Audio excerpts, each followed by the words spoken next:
you're trying to change someone's mind, which mind are you actually trying to change? Because what we've learned in recent decades is that as humans, we basically have two different operating systems neurologically that we operate in at any given moment. The tricky thing is we are often trying to persuade the wrong mind with the wrong tactics and wondering why we're not getting anywhere. I want to summarize about 12 years of neuroscience in 45 seconds. Okay, so strap in. All right, so let's look at these two minds. The first mind is what I refer to as the inquiring mind. Now, the inquiring mind lives at the front of our brain. This is the part of our brain that is logical, linear, reasonable, rational. This is the part of the brain that Francis Bacon was speaking about. We can be rational and reasonable. This part of our brain loves data and evidence and pie charts. The problem is it is slow to use. It requires a lot of self-discipline to use. It's not a very convenient thing to engage because it takes effort. And so therefore, we just don't use this part of our brain to think anywhere near as much as we'd like to assume we do.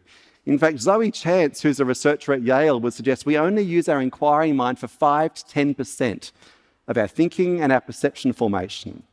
However, can I suggest to you, and we see this in HR all the time, we spend most of our time speaking to the inquiring mind. That's not where stubbornness resides. Where does stubbornness reside? In a very different part of our brain where we do most of our thinking, what I refer to as our instinctive mind. This is located near the top of the brainstem. It's the part of the brain that's often grouped together and called the limbic system. So this is where we process emotions. This is where we have narrative formation, pattern recognition neurologically. This is also where our fight and flight reflexes tend to reside. Just to look at how these two minds feel when we use them, I'm going to show you an image up on the screens here in a few moments. I'm only going to show you the image for 3 seconds. Okay, this is an image of a magazine advertisement from a Dutch pharmaceutical company a few years ago. And there's something about this image that doesn't quite add up. I wonder if you can figure out what that is. Okay, here's the image just for a couple of seconds. All right, now, those of you who've been pregnant, if you were to think about the 3rd trimester of pregnancy, and if I would ask you to sum that up in one word, I suspect you'd use words like uncomfortable, apprehensive, exhausted. You know, a word that is unlikely to come up is surprise or shocked. Like truly, if you are at this point of a pregnancy and you are that shocked that you are in fact pregnant, there are other questions that need to be asked here. I love, by the way, the slogan in the bottom right-hand corner, when you want to be sure. I feel like when the belly button pops out, that's when you can be pretty sure that you are in fact pregnant. Now, what happened here, when I first showed you this advertisement, your instinctive mind swung into action. It looks for patterns and event stories around those patterns. So it's like, pregnant lady, pregnant test, pregnancy test, nothing to see here.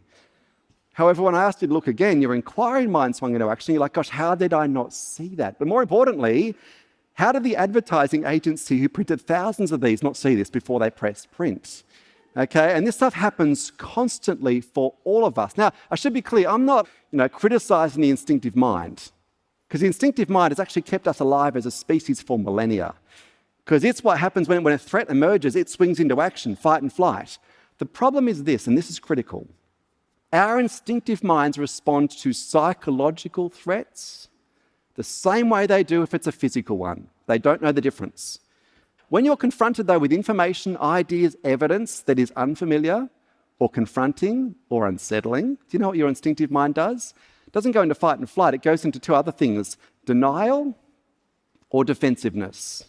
So Exhibit A, I love this billboard here. This is a billboard that was put up a little while back in a public health campaign to point out the fact that a whole lot of men don't go to the doctor, okay? And they think they're absolutely impervious to anything going wrong, that they are immortal, and it's actually having a huge public health impact. So the billboard goes up.